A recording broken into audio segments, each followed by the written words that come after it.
जो 5 सीट जीतना जिनके लिए मुश्किल हो रहा है वो 80 सीटों की बात कर रहे हैं। और मैं जिस तरीके से, क्योंकि मैं पूरे प्रदेश में जा रहा हूँ, हर जगह व्यापारी सम्मेलनों को कर रहा हूँ, व्यापारियों से बात कर रहा हूँ, मैं स्पष्ट ये कह सकता हूँ और पूरे विश्वास के साथ कह सकता हूँ कि इस बार उत्तर प्रदेश में 80 के 80 कमल खिलने जा रहे हैं। विपक्ष की जिस तरह से पटना में बैठक हुई, 4 सीटों पर एक साथ लड़ने का निर्णय लिया गया, कहीं ना कहीं खतरे की घंटी है भारतीय जनता पार्टी। देखिए, ये तो एक स्पष्ट संदेश विपक्ष दे रहा है कि विपक्ष कमज़ोर है, क्योंकि जो कमज़ोर होता है, देखिए शेर अकेला लड़ता है और भेड़िए जो होते हैं वो झुंड में लड़ते हैं। आज हमारा शेर अकेला लड़ रहा है और ये तमाम भेड़िए इकट्ठे हो गए हैं। तो मैं इसका, ये विपक्ष जो इकट्ठा हो रहा है, स्पष्ट संदेश दे रहा है कि विपक्ष कमज़ोर है, इनको अकेले लड़ने की इनकी हिम्मत नहीं है।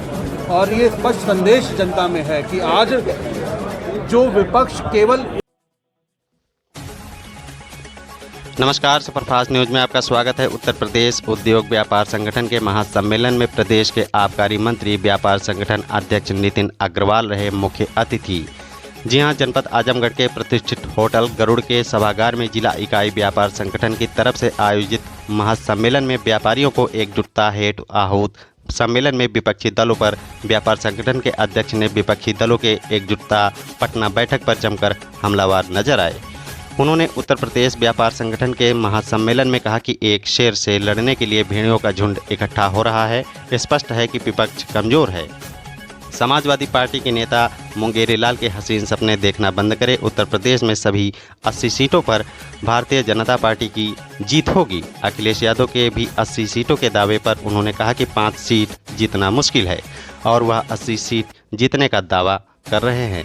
कांग्रेस के राहुल गांधी का नाम लिए बगैर विदेश में देश के प्रधानमंत्री के ऊपर आरोप लगा है कि 140 करोड़ भारतीय नागरिकों का अपमान का आरोप राहुल गांधी पर लगाया गया है और कहा कि कुछ लोग राजनीतिक लाभ के लिए देश के प्रधानमंत्री पर विदेश में बयान देकर देश की छवि खराब कर रहे हैं। आज 25 जून के दिन ही इमरजेंसी लगाने के लिए कांग्रेस के फैसले के लिए भी उन्होंने कांग्रेस को कोसा और कहा कि ज़्यादातर युवा व्यापारी भाइयों को याद नहीं होगा, क्योंकि उस समय जब पैदा नहीं हुए थे, लेकिन हमारे बुजुर्गों ने कांग्रेस के गलत फैसलों का गंभीर खामियाजा भुगता है। उन्होंने सभी व्यापारियों से भाजपा के लिए एकजुट होने के लिए आग्रह किया और कहा कि 2024 में तीसरी बार प्रधानमंत्री मोदी को जिताने की अपील की। महासम्मेलन में प्रमुख रूप से भाजपा लालगंज जिला अध्यक्ष ऋषिकांत विजय सिंह राय, भाजपा व्यापार संगठन के नवनिर्वाचित अध्यक्ष मयंक गुप्ता, अभिषेक जायसवाल, शैलेंद्र अग्रवाल, गोविंद दुबे, मनोज पाठक, अरुण चौरसिया, राजकुमार सिंह, आनंद गुप्ता, सुधीर गुप्ता, मनोज कुशवाहा, ब्रजेश पांडे, अनिल तिवारी, दीनू उपाध्याय, अमर सिंह आदि प्रमुख रूप से मौजूद रहे। हमारे मुख्य अतिथि नितिन अग्रवाल जी का आगमन हो गया है। आप लोग जोरदार तालियां बजा के स्वागत करिए। व्यापारी एकता जिंदाबाद, व्यापारी एकता जिंदाबाद, नितिन अग्रवाल जिंदाबाद। जिला प्रशासन जी, शहर अध्यक्ष, शहर वरिष्ठ पार्षद जी, आप सभी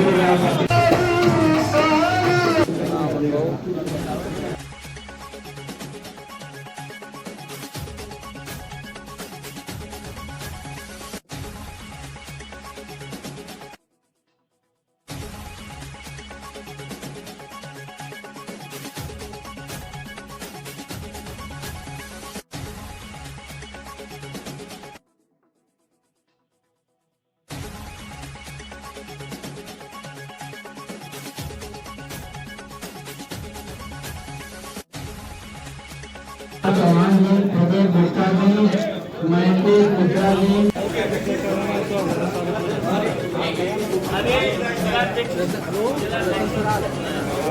मैं ऋषिकांत राय जी से निवेदन करूंगा कि मुख्य अतिथि को मुझे देकर स्वागत करें।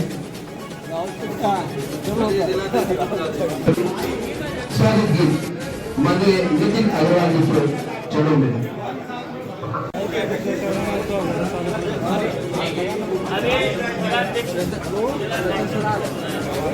मैं ऋषिकांत राय जी मैं गुप्ता जी से निवेदन करूंगा अपने प्रदेश महामंत्री जी को मुझे देकर स्वागत करें। नितिन अग्रवाल जी हम सबको बीच चुने हैं। मैं पूरे भारतीय जनता पार्टी परिवार की तरफ से अपने आजमगढ़ के सभी सम्मानित व्यापारी भाइयों की तरफ से आज इस सभागार में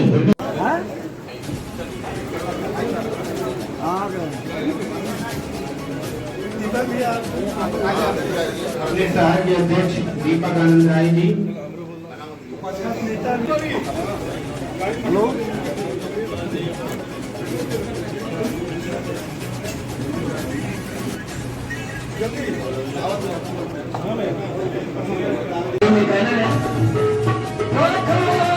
योगी आदित्यनाथ जी का रूठा से चल रहा है, जो परसेप्शन उत्तर प्रदेश का था कि जितना बड़ा व्यापारी उतना बड़ा फोन हमारे व्यापारी को आता था। देश में आपातकाल आजादी के दिन थोपा गया था हुए तो वो समाजवादी पार्टी के कार्यकाल में उत्तर प्रदेश में हुए। पूरी तरीके से प्रदेश को गुंडों के छोड़ दिया गया था। माफिया इस देश में आपातकाल लगा के लोकतंत्र की हत्या कर दी। खैर उस वक्त तो हम लोग, मैं नहीं था, मैं नहीं जानता, आप लोग शायद छोटे होंगे जो होंगे और जो बुजुर्ग होंगे उन्होंने ठीक से देखा होगा किस तरीके से देश के लोकतंत्र का गला घोटा गया। जबरदस्ती नेताओं को जेलों में बंद किया गया था, उनकी हत्या कराई गई। क्या संदेश है आपसे जाना? देखिए, आज यहाँ के व्यापारी बंधुओं से मैं मिलने आया हूँ और हम सब एक ही लक्ष्य में के साथ आगे बढ़ रहे हैं कि आने वाले लोकसभा चुनाव में भारतीय जनता पार्टी आजमगढ़ के साथ साथ उत्तर प्रदेश की सभी 80 की 80 लोकसभा सीटें जीत कर जाए और आदरणीय प्रधानमंत्री जी के नेतृत्व में तिवारा सरकार बने। व्यापारियों की बात आप कीजिए, यहाँ छोटे व्यापारी जो है, रेहड़ी पट्टी वाले हैं, तो अतिक्रमण की जद में सैकड़ों लोग जो है बेघर हो गए। प्रशासन ने ऐसा तांडव मचाया कि कई लोग तो दुकान उनकी चली गई, मकान चला गया, तो उनके लिए क्या है? देखिए, ये हमारी सरकार का स्पष्ट आदेश है कि कोई बिना उनको स्थापित किए विस्थापित नहीं किया जाएगा। अगर ऐसा कुछ हुआ है तो उनको स्थापित भी जिम्मेदारी प्रशासन की है और प्रशासन को उन हमारे व्यापारियों को जो रेहड़ी पटरी वाले हैं उनको स्थापित करना पड़ेगा। तो जीएसटी को लेकर तमाम व्यापारियों में इस तरह की उहापोह की स्थिति की सरकार की जो प्रशासन है या जो विभाग है वो उत्पीड़न कर रहा है, उस पर आपका क्या कहना है? जीएसटी में किस तरीके से क्या है? देखिए, किसी भी व्यापारी, छोटे व्यापारी का जीएसटी में उत्पीड़न नहीं किया जाएगा। आपको याद होगा अगर जब बीच में एक ऐसा समय आया तो जब ये सरकार के संज्ञान में बात आई तो सरकार ने तुरंत उन लोगों को रोका कि जिस तरीके से वो लोग आके धमकाने का काम कर रहे थे, लगातार बिल्कुल तुरंत रोक लगाई गई थी। और मैं आश्वस्त करना चाहता हूँ सरकार की तरफ से, सरकार के प्रतिनिधि की हैसियत से, कि किसी भी व्यापारी का कोई भी अधिकारी, चाहे वो जीएसटी का हो चाहे वो कोई भी हो, उत्पीड़न नहीं किया जाएगा। ये जिम्मेदारी सरकार की है। सर, आपने कहा कि कानून व्यवस्था हमारी रोल मॉडल है, लेकिन विपक्ष तो ये कह रहा है कि जब अति की हत्या अभिलक्षा में हो सकती है और कोर्ट के अंदर एक अपराधी की हत्या हो सकती है, तो कहाँ से ये रहा, कानून व्यवस्था कहाँ की रह गई? नहीं, देखिए, उसकी जांच चल रही है और उसमें जो लोग दोषी थे उनके खिलाफ सरकार ने कार्रवाई भी करी और जो लोग इसमें जो लोग पीड़ित पक्ष था या जिन लोगों ने किया, मेरे ख्याल से उनकी छवि भी कोई बहुत अच्छी छवि नहीं थी। वो भी एक माफिया थे, देश के माफिया थे। हालांकि जो आपने सवाल किया उसमें मैं इतना ही कहूँगा कि कानून व्यवस्था, लॉ एंड ऑर्डर, ये सरकार की प्राथमिकता है, आदरणीय योगी जी की प्राथमिकता है और कानून व्यवस्था पे कभी भी हमारी सरकार ने कोई समझौता नहीं किया है। जो भी घटनाएं हुई हैं उन घटनाओं की जांच हो रही है, एसआईटी की जांच चल रही है और जो लोग इसमें दोषी होंगे उनके खिलाफ कार्रवाई होगी। अखिलेश जी लगातार करेंगे, वो जीतेंगे समाजवादी पार्टी, आप भी दावा कर रहे हैं, तो आखिर सच्चाई क्या है, जनता क्या है? अब देखिए, कौन जीतेगा कौन नहीं जीतेगा इसका जवाब आगे आने वाले चुनावों में मिलेगा। लेकिन मैं समाजवादी पार्टी के नेताओं से कहना चाहता हूं कि वो मेरी लाल की हसीन सपने देखना बंद करें। जो 5 सीट जीतना जिनके लिए मुश्किल हो रहा है वो 80 सीटों की बात कर रहे हैं। और मैं जिस तरीके से, क्योंकि मैं पूरे प्रदेश में जा रहा हूं, हर जगह व्यापारी सम्मेलनों को कर रहा हूं, व्यापारियों से बात कर रहा हूं, मैं स्पष्ट ये कह सकता हूं और पूरे विश्वास के साथ कह सकता हूं कि इस बार उत्तर प्रदेश में 80 के 80 कमल खिलने जा रहे हैं। विपक्ष की जिस तरह से पटना में बैठक हुई, 4 सीटों पर एक साथ लड़ने का निर्णय लिया गया, कहीं ना कहीं खतरे की घंटी है भारतीय जनता पार्टी। देखिए, ये तो एक स्पष्ट संदेश विपक्ष दे रहा है कि विपक्ष कमज़ोर है, क्योंकि जो कमज़ोर होता है, देखिए शेर अकेला लड़ता है और भेड़िए जो होते हैं वो झुंड में लड़ते हैं। आज हमारा शेर अकेला लड़ रहा है और ये तमाम भेड़िए इकट्ठे हो गए हैं। तो मैं इसका ये विपक्ष जो इकट्ठा हो रहा है स्पष्ट संदेश दे रहा है कि विपक्ष कमज़ोर है, इनको अकेले लड़ने की इनकी हिम्मत नहीं है।